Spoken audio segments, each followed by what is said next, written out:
Backed by some serious creative firepower and featuring a brand new cast, Rebirth aims to both honour the legacy of Jurassic Park and kick off a fresh era for the series.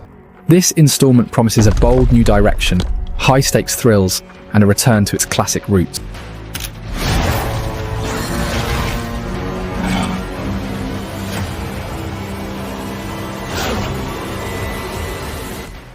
The team behind the chaos.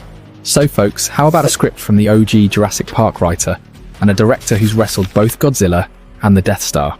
Following their recent work on Twisters. Dr. Henry Loomis, this is Zora Bennett, our mission specialist. Sorry, what mission? This would be a medical breakthrough that could save countless lives. It comes from the largest dinosaurs on the planet. Oh my God. After sitting out the last 4 films, Kep's comeback signals a creative shift back to the franchise's foundations. Initially, Universal Studios approached David Leitch to direct, but creative differences led to his departure and opened the door for Gareth Edwards, the visionary behind Godzilla and Rogue One. Edwards has promised a film that channels the suspense and adventure of the 1993 classic. He told Empire he's going for epic set pieces, intense action, playful moments, and of course plenty of dinosaurs. According to him, leaving out certain iconic species would be a crime against cinema. And you know what? Filming wasn't exactly smooth sailing. In an interview with Entertainment Weekly, Edwards described conditions that included snake-infested rivers and spider-filled swamps. So when the actors looked terrified on screen, they were actually terrified. And guys, mind it, this isn't a nostalgia tour. Legacy cast members Sam Neill, Jeff Goldblum, Laura Dern, Chris Pratt, and Bryce Dallas Howard will not return. Universal opted for a clean slate, bypassing long casting processes in favour of direct offers. While stars like Coleman Domingo and Dev Patel were considered, the final cast includes Scarlett Johansson, Mahershala Ali, Jonathan Bailey, Rupert Friend, Manuel Garcia Rulfo, and rising talent Luna Blaze, who reportedly beat out stiff competition for her role. Do we have to get a sample from an egg?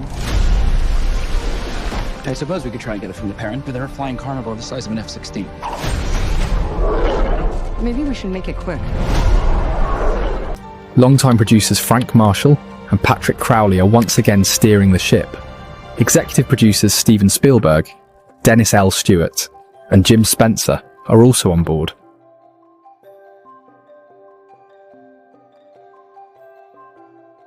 But perhaps the most exciting return is that of David Koepp, the screenwriter of the original Jurassic Park and The Lost World. Set 5 years after the events of Jurassic World Dominion, the planet's ecology has become largely inhospitable to dinosaurs. Those that remain now exist only in isolated, equatorial zones that mimic prehistoric environments. The plot centres around an expedition to extract DNA from 3 massive dinosaurs, each located across different terrains: land, sea, and air. Their genetic material holds the key to developing a revolutionary, life-saving drug. If you thought dinosaurs couldn't get scarier, think again. The final trailer just dropped, and it's giving one clear message. The dinos are meaner, the stakes are higher. And that weird mutant thing? Yeah, nightmares unlocked. The story leans heavily into sci-fi and horror. According to the latest trailer, the dinosaurs are more aggressive, and the stakes are far higher. Among the new threats is the Distortus Rex. A chilling scene in the trailer shows it feigning death before stalking and killing a hazmat-suited worker.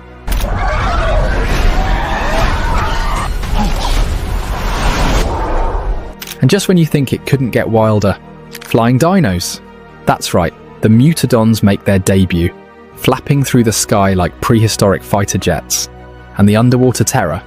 The Mosasaurus is back and looking more monstrous than ever. The water's not safe either. At the same time, Scarlett Johansson leads the cast as Zora, a covert operations expert tasked with retrieving dinosaur DNA. Calm under pressure and resourceful, she serves as the team's backbone. Mahershala Ali plays Duncan Kincaid, a reclusive logistics savant recruited to navigate hostile terrain. Jonathan Bailey brings charm and obsessive curiosity as Dr. Henry Loomis, a paleontologist thrilled by the idea of encountering the world's most dangerous creatures up close.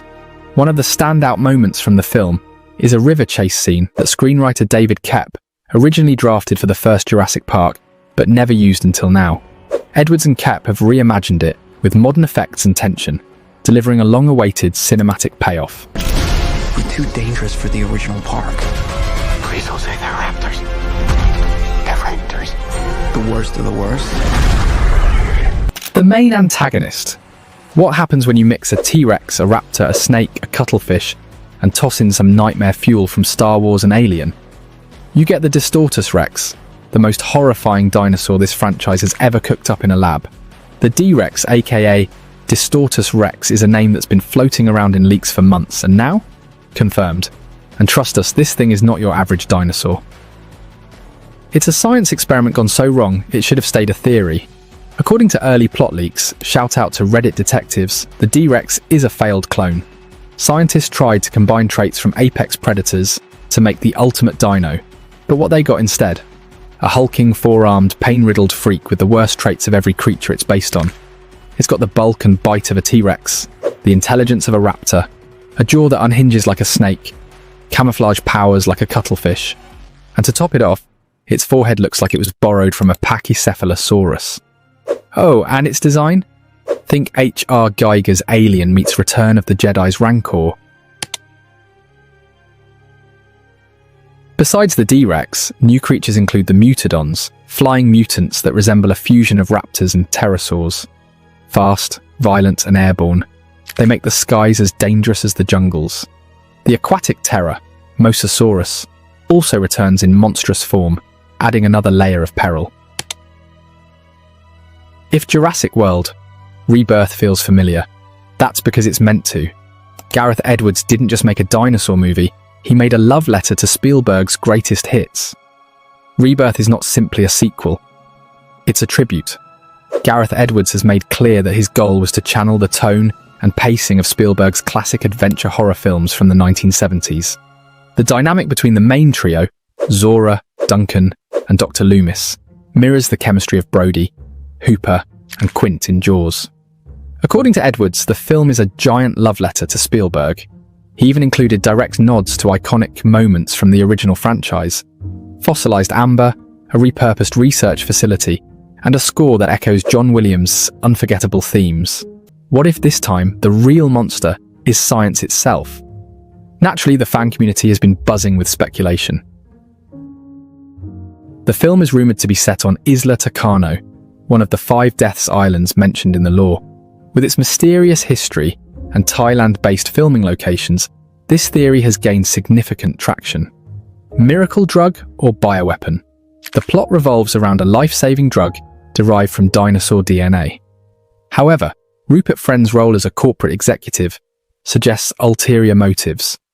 Given the franchise's history with genetic exploitation, fans suspect the drug may have military applications. Human-dinosaur hybrids. Building on the reveal of human cloning in Fallen Kingdom, some believe Rebirth could introduce the first hybridized human dino organism. While this might sound far-fetched, the franchise has increasingly leaned into speculative science. Dr. Loomis's origins. One popular theory is that Jonathan Bailey's character, Dr. Loomis, is the grown-up version of the sarcastic kid who mocked velociraptors in the original film's dig site scene. His attitude and attire strongly resemble those of Dr. Alan Grant, potentially signalling a clever narrative callback. And if the theories are even half right, audiences are in for a wild ride. In many ways, Jurassic World Rebirth is a hard reset. It does not rely on legacy characters or recycled plotlines. Instead, it offers a standalone sequel that builds on previous events while introducing a new era of storytelling. The inclusion of a deleted scene from Michael Crichton's original novel further emphasizes the film's connection to its literary roots.